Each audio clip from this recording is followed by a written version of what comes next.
This is Unearthing Eden, a podcast hosted by two witches where we will primarily be discussing all things metaphysical and witchy. Welcome to our garden.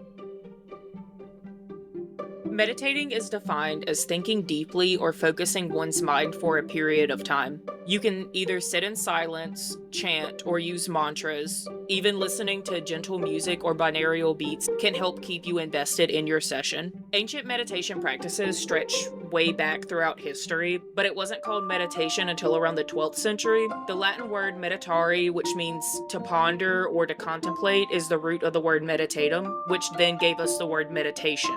Meditation can boost your spell work and ritual practices because it can train you to focus your mind and energy for a longer period of time, which can then add more energy to your spell or ritual work. Meditation is not the act of not thinking.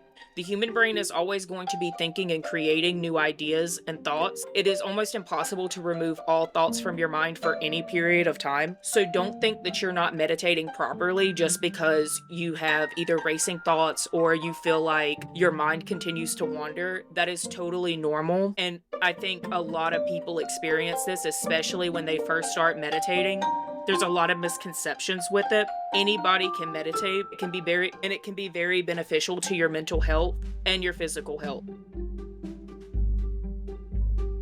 So, fun fact, meditation is hard, like the root of it itself is hard to pinpoint. So, a lot of evidence and a lot of historical text says that the practice started thousands of years ago before the birth of modern civilization, and archaeologists found artifacts and written records indicating that meditation started in the area of like Egypt, China, and India. However, Hinduism and Buddhism are not the only religions that have meditation practices. We have Judaism, so we'll have Hinduism, Buddhism, Judaism, Tao or Taoism, depending on how you choose to say it.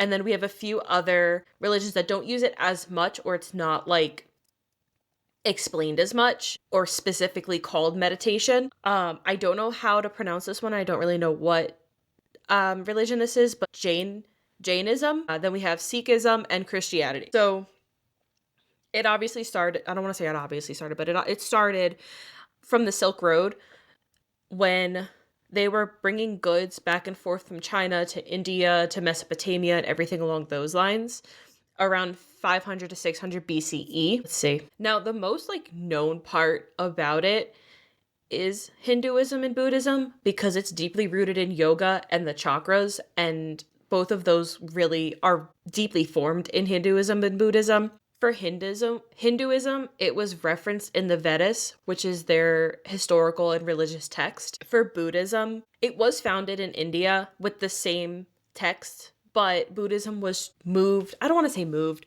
but it was taken into effect more so in China right after Confucianism. And the whole battle between Confucianism and Buddhism is that Confucianism is very dictated, so they have point A, B, C, D, and it's very conservative. It's very, this is how this will be, not this way. While Buddhism is very personable and goal achieving, and it's to get your own personal nirvana or your own personal happiness. We're going to get into some frequencies, and frequencies are basically sound waves. A frequency is the rate of vibration or the number of cycles that a wave will repeat itself or reset, and it's measured by hertz or Hz, where 1 hertz equals 1 cycle per second. Humans can really only hear between 20 hertz and 20,000, which we'll get into infrasound, which are below 20 hertz, and then ultrasound is above 20. Ultrasound is above 20,000 hertz. Some frequencies can affect your brainwave patterns. Sound frequencies can affect your brainwave patterns, and the sound waves enter our ears and then they're converted into electrical signals. They can then travel along the auditory nerve into the brain. Lower frequencies simulate relaxation, and then the high frequencies are more linked to being alert and being focused. So alpha waves is between 8 and 12 hertz, and it is the desired state for meditation. Mind you, we might not always be able to get to this state, and that's okay. But this is just generally for what a lot of people who meditate a lot seek to achieve. The waves are very prominent during wake a more relaxed wakefulness state, and is described as a bridge between your conscious and subconscious awareness. Alpha waves is very heavily associated with a calm and focused present mind. So you're thinking about being mindful of your body, doing body scans, being very aware of what you're feeling and thinking. And in meditation, theta waves are between 4 and 8 hertz. They're more slow and associated with a deeper relaxation, creativity, and the subconscious mind. They're very dominant during sleep or REM sleep, and assessing the theta waves through meditation can enhance your intuition and emotional processing. Delta waves are between zero point 0.5 to 4 hertz. It is the slowest, and delta waves are usually very dominant during sleep or a dreamless state, which is very important for your physical restoration and physical healing. Delta wave activity during meditation can be associated with relaxation and potentially accessing the unconscious mind. And you can find some of these on YouTube if you're trying to get your brain more accustomed to these. And you will find that they really do affect your state of mind when you hear these frequencies. It helped me a lot when I first started meditating. And I think that, especially for beginners, if you can't expect yourself to automatically be on tune with all of this if you're a beginner. Some people might be able to immediately fall in line with it, but a lot of us might need a little extra help. And finding these can be very beneficial to you when you first start out. And the most important part about meditation is making sure that you're consistent. Consistency is key. Being consistent in the meditation and using the frequencies can bring a lot of benefits to your spell work and your everyday life. It can also help promote emotional awareness, reduce stress, give you better sleep, you'll have better focus, and it also may help your productivity. You don't have to meditate every day for a long amount of time to feel the benefits. Showing up for yourself and giving 5 minutes a day can make a huge difference. A lot of people think that you have to meditate for 10, 30 hour for days on end, when in reality, every person is different. I myself can only meditate for about 3 to 5 minutes, while I know Mickey can do between 10 and 20 if they're fully focused. Sometimes listening to the binaural beats with the frequencies mentioned above can help make meditation easier for you. So, with meditation, definitely consistency is key. But if you can only give yourself like 10 minutes a week, then you can still see benefits from that. It's not a race, and it's not going to make you any less spiritual or mindful if you don't meditate. It did help me a lot when I first started doing any kind of spell work. I found it really hard to focus my energy on a specific spell, or if I was doing a ritual, I would find myself getting kind of bored or lazy with it. But the longer you do it, the more you'll find that you're improving with it. And remind yourself that it is a practice. Give it a shot. If that's something that really resonated with you, keep going with it. I revisit the same guided meditations often because they help me a lot, especially with opening up your chakras and working your way from your root to your crown. So I pulled a card at the beginning of this episode, and the one that I pulled is the Emperor, and it is from the Modern Witch Tarot deck, like we had last time. And let me see who it was by again.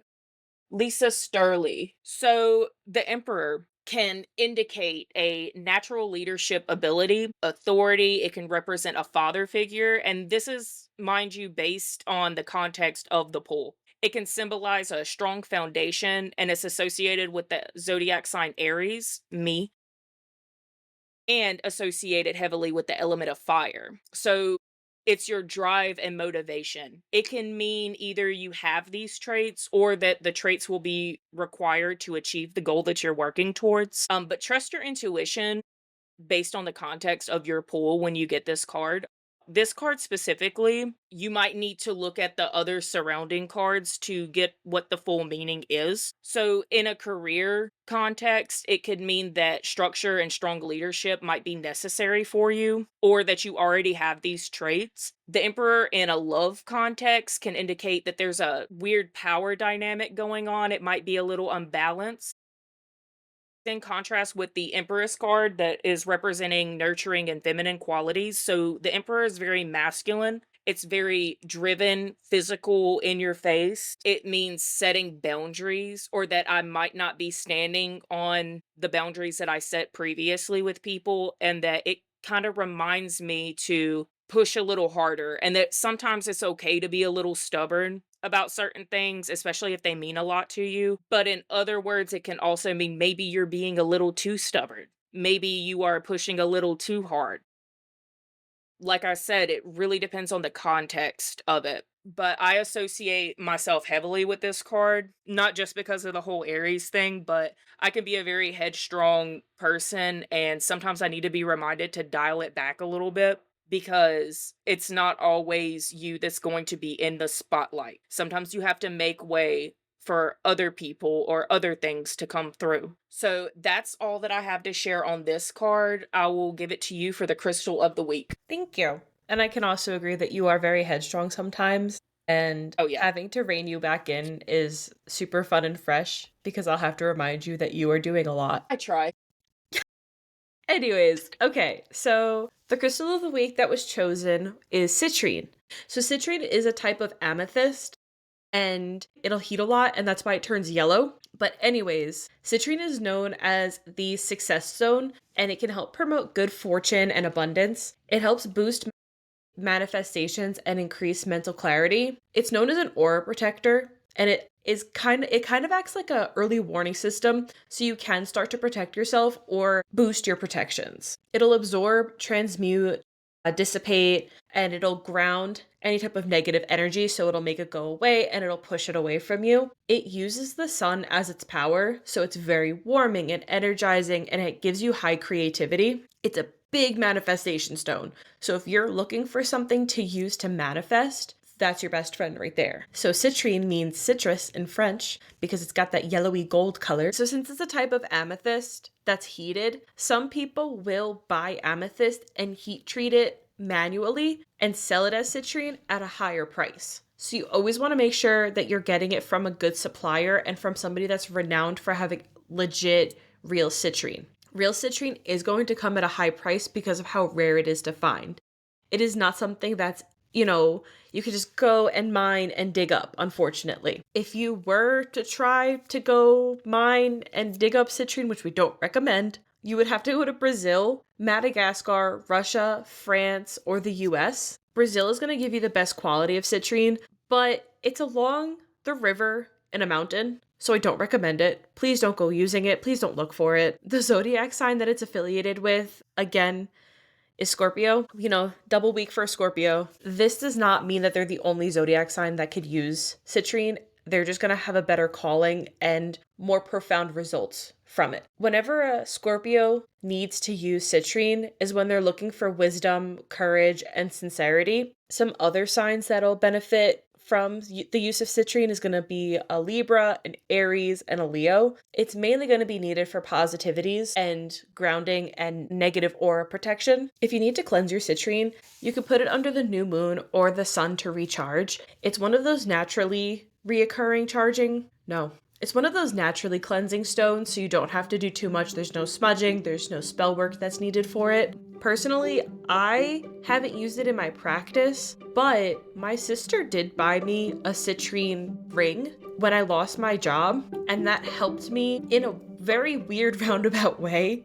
I don't want to say weird way, but it was very perfectly timed where I was able to find a new job that I stayed with for about 5 years and I grew with the company and it brought in a lot of money and it helped me get to the place that I'm at today. So how do you use citrine? Thank you for coming to our garden. Please like and subscribe if you enjoy our content. Let us know in the comments how you use the crystal we showcased today and if you would like us to talk about any in the future. See you next time.